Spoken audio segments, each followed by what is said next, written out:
Here's why you don't need a miracle, but you need this instead. Hi everyone, Mark Leeming here. Now, I get it. I really do.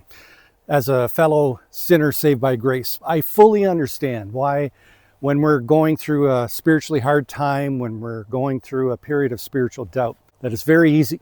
It's very tempting to think that, well, if God just gave me a sign, if he performed a miracle, if he just showed himself to me, then my spiritual problems would disappear. Any spiritual doubts I had would just vanish. And for the rest of my life, I would be a good and faithful servant of Christ, free of any spiritual doubts whatsoever. Now, it's normal to think that way, feel that way.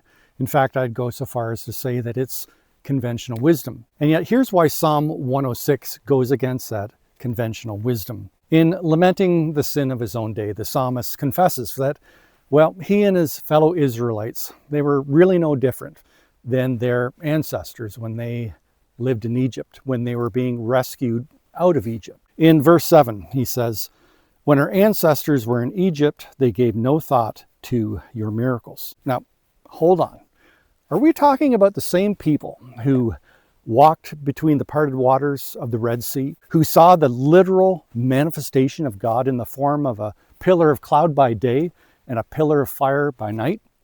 Yep, those people. Much of Psalm 106 is dedicated to how, even though God performed miracle after miracle, and we're talking major miracles here, that the people, they soon forgot and disobeyed.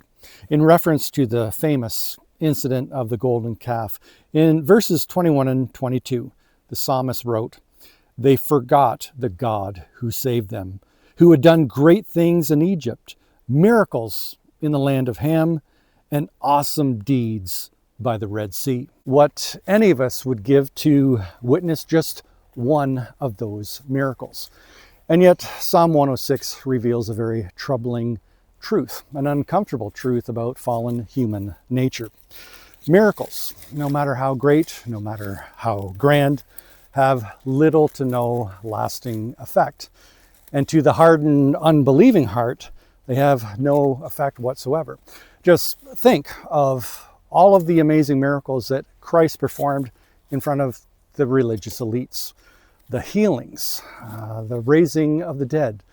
And yet, in the end, only two of the religious leaders ended up following Christ, Nicodemus and Joseph. Now, while all of this may sound rather depressing, here's the good news. Here's what's more important than experiencing any miracle. Though, of course, it would still be pretty cool to see a miracle, right? But here's what's more important than any miracle. It's the understanding when we read Psalm 106 that even though God's people were continuously unfaithful to him, in spite of him proving himself again and again and again through miracles, in spite of their unfaithfulness, he was still faithful to them. You see, it wasn't miracles that saved them.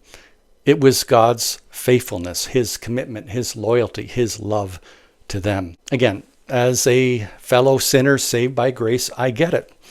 I too have my own spiritual struggles, my own spiritual doubts, just like the next person. I too wonder, how can God love someone like me? And yet, as the Apostle Paul said in 2 Timothy 2:13, if we are faithless, he is faithful, for he cannot disown himself. That is our hope. If we have made a sincere and heartfelt profession of faith, if we are truly his, then he will always be there with an outstretched arm, ready to pick us back up whenever we've fallen flat on our faces. And that assurance, my friends, is better.